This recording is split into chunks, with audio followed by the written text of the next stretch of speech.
Assalamualaikum warahmatullahi wabarakatuh. Video kali ini merupakan video penugasan dari media pembelajaran dan teknologi informasi yang akan membawakan materi terkait bangunan heritage yaitu Benteng Vredenburg. Video ini disusun oleh Amelia Eka Anggraini dengan NIM 20505241005 kelas A1 2020. Teman-teman tahu tidak, apa sih Benteng Vredenburg itu? Untuk tahu lebih lanjut mengenai Benteng Vredenburg ini, yang merupakan salah satu bangunan heritage yang ada di Yogyakarta, mari mengikuti perjalanan saya untuk memasuki benteng tersebut. Mari kita mengenal sejarah pembangunan dari Benteng Vredenburg. Bangunan benteng ini dibangun Belanda pada tahun 1760. Pembangunan tersebut dengan dalih agar Belanda dapat menjaga keamanan keraton dan sekitarnya. Namun, maksud Belanda sebenarnya adalah agar dapat memantau perkembangan yang ada di dalam keraton. Konsep pada Benteng Vredenburg yaitu konsep territoriality yang bermaksud sebagai benteng pertahanan agar tidak mudah dimasuki oleh musuh. Konsep territoriality terbagi menjadi beberapa bagian. Yang pertama yaitu demarkasi yang ditandakan dengan pagar tinggi sebagai pembatas antara dalam benteng dan luar benteng. Yang kedua yaitu ruang pertahanan yang terdapat di sepanjang sisi bagian dalam dari tembok terluar benteng. Ruang-ruang tersebut biasa digunakan sebagai ruang penyimpanan senjata.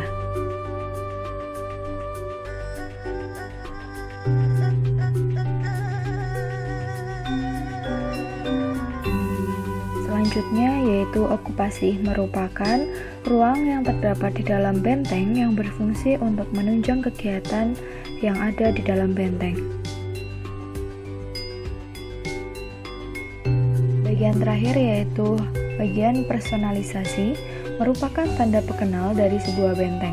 Pada Benteng Vredenburg, personalisasi terdapat pada sisi pintu bagian barat yang terdapat nama dari benteng tersebut yaitu Benteng Vredenburg. Sekarang mari kita mengenal bentuk yang menjadi ciri khas bangunan yang ada di Benteng Vredenburg ini. Kesan arsitektur gaya Eropa masih terlihat pada bangunan setelah pintu masuk gerbang bagian barat. Pada bagian ini, terdapat dua bangunan kembar yang berhadapan atau disebut pengapit utara dan pengapit selatan. Bentuk fisik pada bangunan pengapit memiliki bentukan arsitektur dengan ornamen gaya Yunani pada masa Renaissance. Bentuk kolom yang besar dan simetris, bangunan yang tinggi dan kokoh menunjukkan usia bangunan pengapit yang relatif lebih tua dan lebih dekoratif dibandingkan dengan bangunan lainnya yang ada di komplek Benteng Vredenburg ini. Arsitektur gaya Eropa semakin terlihat jelas dengan ditandakannya pintu yang sangat tinggi serta terdapat boven yang ada di atas pintu serta jeruji-jeruji yang terdapat pada boven tersebut. Pada selatan sisi bangunan pengapit terdapat suatu gedung yang bergaya arsitektur Indis. Hal ini terlihat dari bentuk jendela, daun pintu, serta kolom-kolom penyangga dan railing yang ada pada lantai 2 gedung tersebut. Penggunaan kayu masif pada daun jendela, kusen pintu, dan kusen jendela menandakan gaya Indis tersebut. Pada ujung timur benteng sisi selatan, terdapat dua bangunan yang berhimpitan terlihat seperti satu bangunan. Bangunan yang menempel di sebelah selatan merupakan bangunan berlantai 1 dengan atap yang cukup tinggi dinamakan gedung N1. Fungsi awal dari bangunan N1 diperkirakan merupakan sebuah gudang senjata atau gudang meriam dengan terdapat ruang-ruang yang lebih kecil yang diduga sebagai kantor administrasi gudang, tempat tinggal, atau ruang perawatan senjata.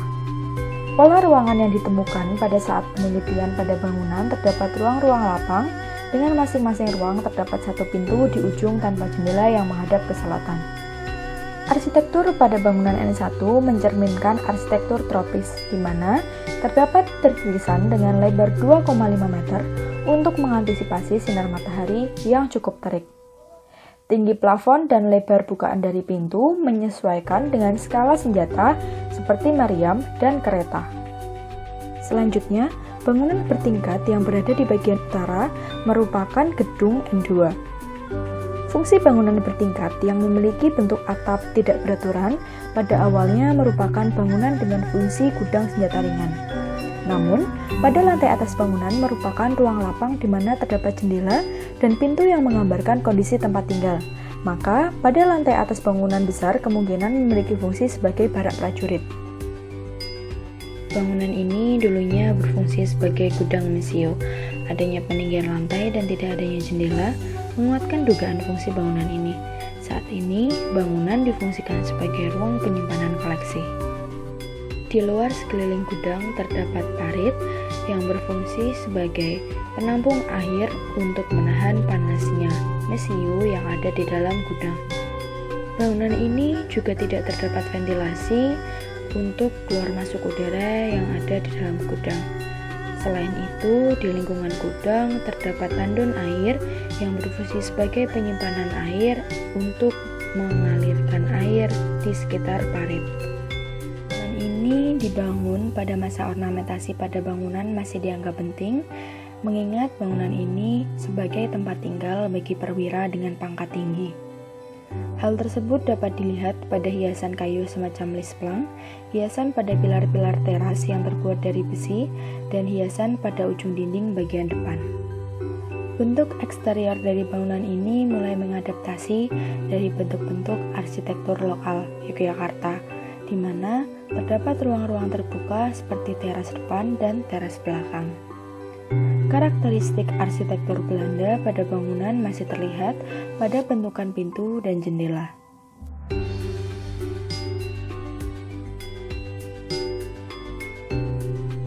Bangunan ini merupakan gedung pertemuan pada tahun 1838. Gedung tersebut terdapat 2 lantai.